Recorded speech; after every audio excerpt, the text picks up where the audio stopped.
In the last part of this speedrun tutorial series, I showed off basic movement tech, enough to get a grasp on starting techniques.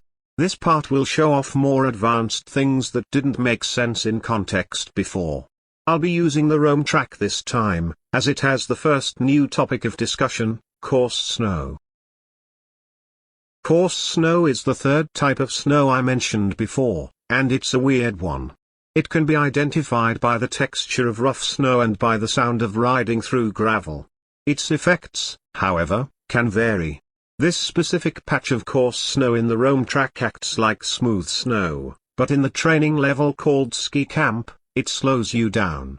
Like special surface types, you'll just have to experiment with each patch of coarse snow to see which ones slow you down or speed you up.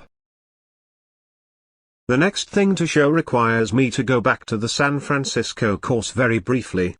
When grinding on rails, the orientation of your skis matters a lot. Take these two rails, for example. If you start grinding on the first one and your skis are facing to the right, you will bail once reaching the end, and there is no way to avoid this. However, if your skis are facing to the left, you will not bail at the end, and if you're holding triangle, you'll start grinding the next rail. Nearly every rail in the game has this quirk, and you must learn and memorize the rails and their preferred ski orientation, otherwise you could end up with a lot of time loss. On the other hand, some rails work with either orientation, but work better with one or the other for a variety of reasons, whether it's a setup for a specific strategy or glitch prevention, which will be covered later in the series. Back in Rome now, there's something that you need to know in order to not make a common mistake. There is a way to not get nearly as much airtime off of jumps, and this is used several times throughout speed-related categories. It's referred to as a short hop, and can be done by charging up a jump like normal, quickly releasing X, and quickly holding it again.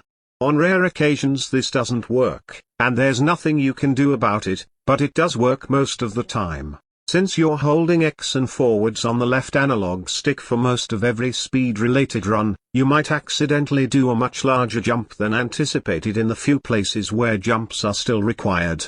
If you flick the left analog stick up while doing a charged jump, you'll gain a lot of extra height, so make sure you don't slip up and do this because of the slow falling showcased earlier. Sometimes when you finish a grind, you'll be riding backwards. This is called switch and is important for Trix, but hinders performance in speed-related runs. While riding switch, your speed is significantly reduced and ground boosts have much less of an effect, as if you're riding through coarse snow. You can press circle to switch stances, but in most cases, the time loss from exiting a grind backwards is enough to warrant a reset. It's okay in some places if you know what you're doing. The next thing to show is something quite complicated despite it not looking like it is, stumbling. The game seems to have a system in place to indicate hard landings, where your rider will stumble when landing. However, the game doesn't really seem to know when to do this, so you could have a very hard landing and not stumble, but then fall less than a centimeter while not pressing any buttons and then stumble. There's a lot more to stumbling than meets the eye. If you stumble while holding X, you'll store the stumble, and every time you get even a frame of airtime, you'll stumble every time you land until you cross the finish line. This is called stumble storage, and it's very harmful to speed, as it briefly limits your speed and inhibits ground boosting. This can be very frustrating, as like I said before, you're holding X most of every speed-related run, so this can be quite common. However, there is a way to exit stumble storage. It's simple, but definitely not easy, and even harder to do quickly. If you find a small bit of airtime in the run, whether it's a small drop or something else, go off the drop like normal, stop holding X, and quickly start holding X again, then you won't stumble again, or until stumble storage happens again. There is a second type of stumbling and potentially a second type of stumble storage, but their causes and effects are currently unknown, so they'll be saved for much later in the tutorial series. This is where things start to get a bit crazy. Up next is select warping, and if you're familiar with SSX speedruns, then you're already familiar with this. Like most extreme sports games, pressing select puts your character back on the correct path in case you get stuck. However, also like most extreme sports games, this can be heavily exploited. Due to the game's rushed development, the points it teleports you to can sometimes be much later in the track.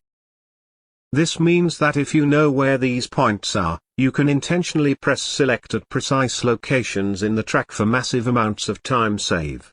The Las Vegas track, for example, has so many select warps that over half of the track is skipped with select warps alone.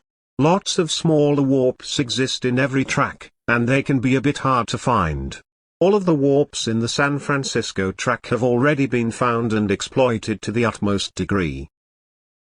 Earlier I mentioned that there's no way to speed up the game's unreasonably slow falling, and while that's still true, select warping can more often than not, mostly or entirely skip long falls. This section here in Rome has a long fall entirely skipped by pressing select right before the drop. Now apply this logic to the rest of the game and you'll see how overpowered this is. On the flip side, the most underpowered and ironically most well-programmed mechanic is out of bounds. If you touch terrain or objects marked as out of bounds, which are usually beyond clearly marked barriers, you'll instantly be warped to your last grounded position or the nearest warp point behind you, whichever is closer. Because of this, there haven't been any developments regarding skips using out of bounds. There is one exception to this, but that's for later in the tutorial series. Lastly, you may notice that voice volume and music volume have been turned to 0 during my own speedruns and trick runs. This is because turning them to 0 seems to significantly improve stability of physics and make certain tricks more consistent.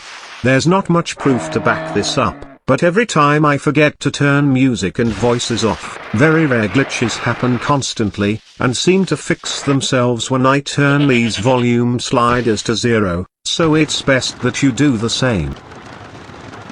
Just like last time, I'll wrap this video up with gameplay showing everything covered so far.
The third part of the tutorial series is up next, and it covers trick mechanics, as there are leaderboards for trick-related categories.